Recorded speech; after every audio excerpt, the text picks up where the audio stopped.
Alright, so I'm going to be reviewing the second movie in the Halloween franchise, which is Halloween 2, which came out in, I think, 1981. Yeah. And this was at the height of the slasher genre.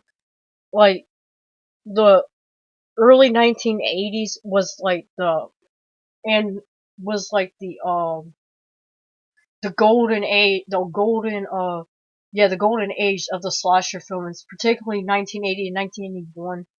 And I think this movie, Halloween 2, came out the same, and Friday the 13th Part 2 came out the same year. And, there was a lot, I think Terror Train probably, but that might have came out in 1980. Uh, sorry. Prom Night, I think, came out. I know My Blood Valentine came out in 81. I'm not sure about Prom Night, because there was that era where Jamie Lee Curtis was in a lot of slasher movies. She became known as the Scream Queen. But, out of, out of the, Halloween franchise, I would say I love the first movie, and this would be a close second. I mean, it continues, I'll get into the plot. It continues, picks up right after Halloween 1, where Michael gets shot out the window and he falls off the balcony, and Loomis finds out he's missing, and Michael, the characters, they discover the people, all the teenagers in the first movie that were killed. They found them in the house, and then damn, I forgot the sheriff's name is Brackett. That's it, Sheriff Brackett and Annie Brackett. That's his daughter. And Laurie's getting transferred to the hospital, and Michael goes to the neighborhood, kills a few people, and then winds up at the hospital and starts terrorizing people in there and trying to kill Laurie. Uh, yeah, that's the basic synopsis of the movie. Now, what I liked about it was I love the hospital setting. I don't know, there's something about hospitals that just creep me out. I remember visiting nursing homes when I was younger, and hospitals and stuff like that, and I don't know, there's just something about it that just creeps me out. Like, it's always cold in there, there's a weird smell in it and all that, and weird noises, so I love that set in a hospital.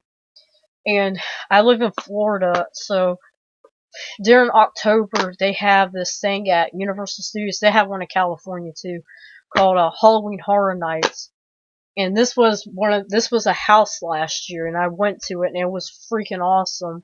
And one year, I think it was the year before, uh, they had the original Halloween house from the first one. And I went to that one, and that was pretty cool too. But yeah, there's I love it. I know a lot of people hated it. I mean, people like it. Some people like it, but I know a lot of people were upset because it focused more on gore, like the deaths. The body count got higher, and the deaths were more gorier. It wasn't as suspenseful as the first movie.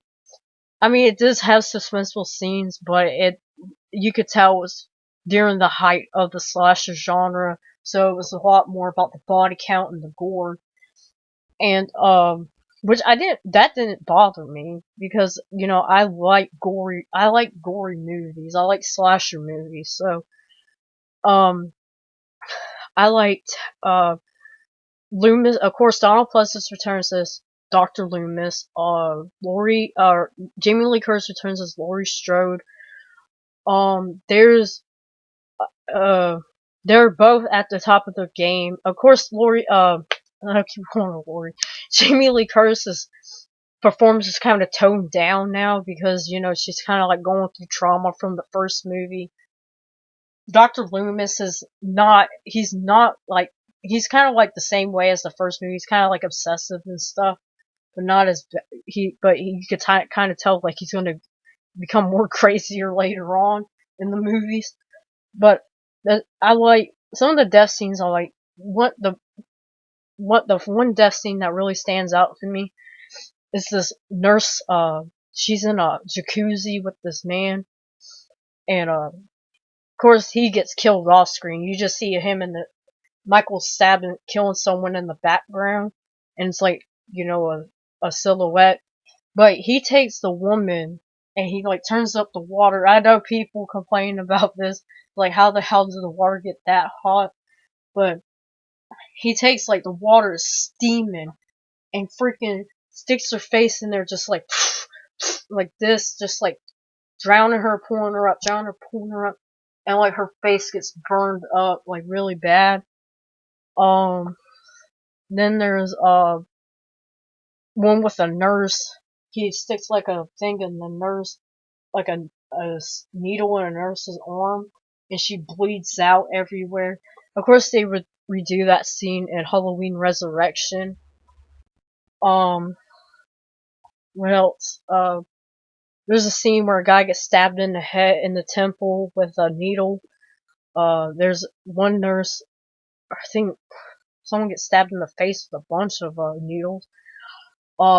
One nurse gets stabbed in the back, which I know a lot of people complain about this too. Michael stabs her in the back with a scalpel and lifts her up off the floor, and like her shoes drop off. Trying to remember, trying to remember the other death scenes, but those were like the ones that stood out. Then there's a death scene because Friday the 13th Part 2 came out the same year, and there's a scene in that movie where a cop gets killed by Jason, but he gets killed by the back end, like the prongs of a hammer. He gets smacked in the back of the head, like he has a bald spot. And this one, oh no, he doesn't have a bald spot.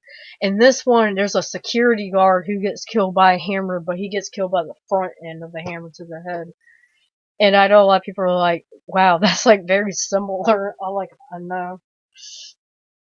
One scene that was pretty funny to me was there's just when Michael's walking through the neighborhood before he goes to the hospital, you see an older couple and the wife's making sandwiches and the husband's asleep in the chair, and he's watching, I think, Night of the Living Dead, but she's like, Harold, you want me to make you a sandwich?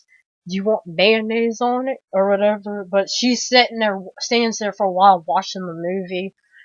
And Michael comes in and steals a knife and walks out, and he leaves like blood on the table area where she was making the sandwich. And she turns back and she just starts freaking out. And I thought that scene was pretty suspenseful because you didn't know if he was gonna go kill him or not. And that scene was pretty funny too with the old lady when she wants some mayonnaise. But there's also there was a character in the first movie that was talked about a lot called Ben Tramer, and he actually gets killed in the opening of this movie. He gets ran over by an ambulance. This scene was stupid. He gets hit by the car, and then it smacks into another car, and he blows up.